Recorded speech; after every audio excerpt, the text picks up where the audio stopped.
Pada Desember 2020 lalu, Melissa Sidabutar kembali ke Sang Pencipta saat mengikuti ajang bergengsi Indonesia Idol. Kini saudari kembarnya pun menyusulnya kembali ke Sang Pencipta setelah dinyatakan gagal jantung pada 7 April 2024. Tentu saja keluarga besarnya sangat terpukul oleh musibah ini. Berikut kesaksian Melissa Sidabutar semasa hidupnya. Yang siap diberkati bisa kasih tepuk tangan yang meriah untuk Tuhan. Kami siswa kami. Perkenalkan, nama saya Melissa Sidabutar. Puji Tuhan atas anugerah dan penyertaan Tuhan yang sungguh sangat sempurna. Saya hadir di malam ini semua karena kebaikan Tuhan. Amin.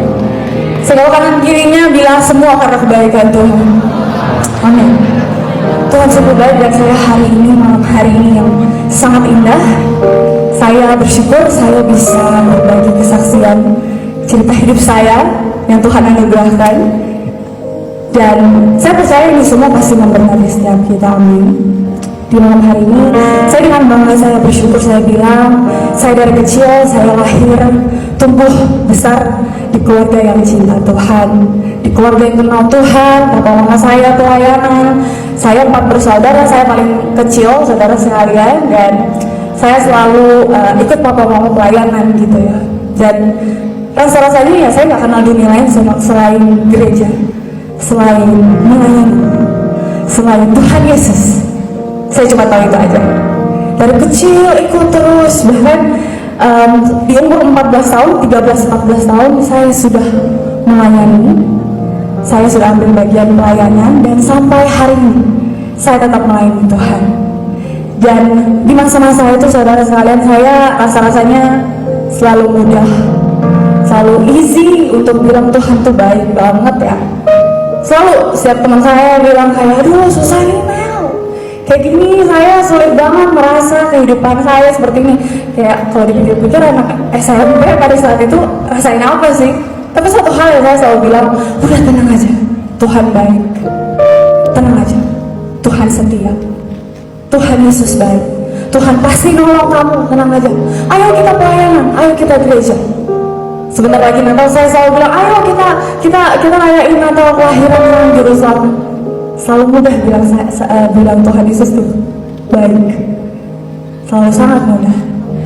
Dan sampai akhirnya seiring berjalannya waktu di usia saya yang ke 18-19, itu sekitar udah SMA ya, mulai ada guncangan di dalam hati ini, di dalam diri ini untuk sulit bilang Tuhan baik. Kenapa? Karena waktu itu masa-masa harusnya saya pilih untuk kuliah. Saya harusnya pilih kampus saya untuk melanjutin pendidikan yang lebih tinggi, tapi nggak bisa saudara. Bukan cuma nggak bisa kuliah, tapi pekerjaan papa mama saya waktu itu kami ditipu sekeluarga. Mungkin cuma berapa juta sih saudara, nggak puluhan, nggak ratusan, tapi miliaran. Saya pikir kok saya ikut Tuhan dari dulu, kok saya ditipu orang? Papa mama saya ikut Tuhan pelayanan dari dulu sampai hari ini, kok ditipu orang? Tapi kembali lagi saya bersyukur dikaruniai oleh Tuhan orang tua yang hebat.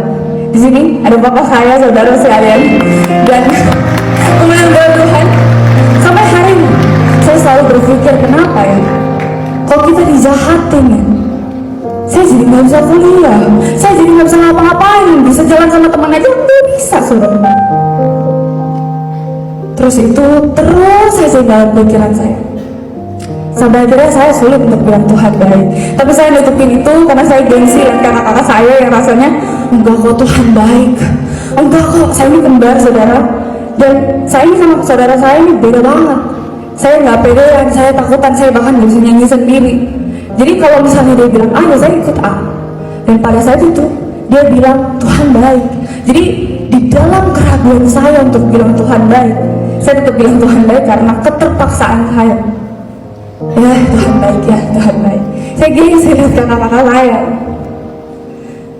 hari demi hari, bulan demi bulan, dari 2018 sampai 2020 nggak kunjung baik, nggak ada perubahan juga, makin buruk. Iya, di tahun 2020 kita semua diterpa pandemi, begitu banyak kesakitan, begitu banyak luka.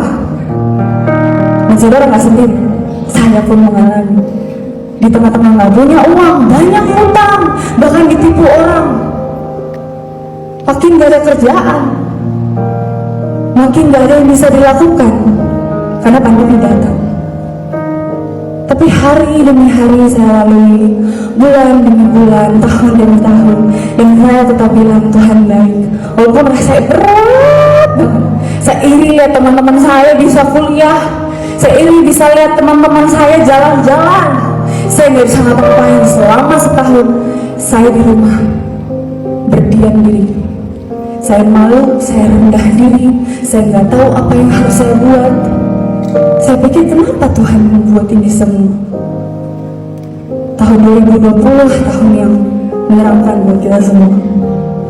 Tapi Tuhan baik. Di pertengahan tahun saya dan kembaran saya Melisa, kita diundang untuk ikutan ajang pencarian bakat Indonesian Idol. Wah, itu rasanya terkejut bukan main ya saudara sekalian. Saya senang banget, saya senang sekali. Saya jalanin semuanya, saya urusin semua keperluannya dengan harapan ini jadi titik balik dari keluarga saya.